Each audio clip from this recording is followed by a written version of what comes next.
Let's talk quickly about nuanced thinking. It's one of those skills that we want to instill in our students for them to become nuanced thinkers about the world, to think in a sophisticated way about events and issues.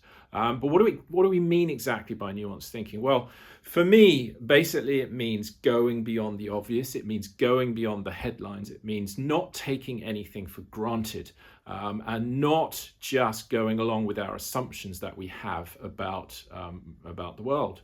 And there's a great example of this in practice from this month's newsletter, which looks at the construction of a statue, a proposed construction of a statue in the UK, celebrating the work of the West Africa Squadron.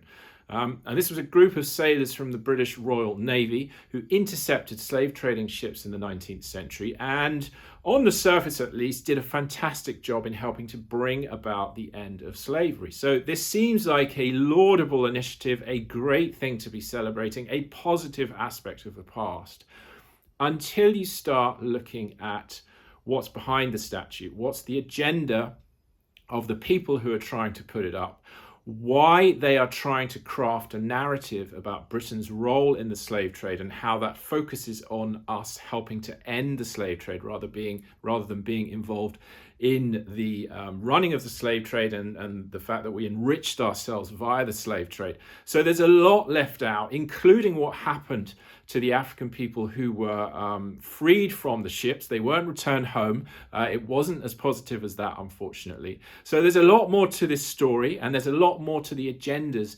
behind putting up the statue, and that's the kind of thing that we're interested in focusing on in order to think in a nuanced way about the world.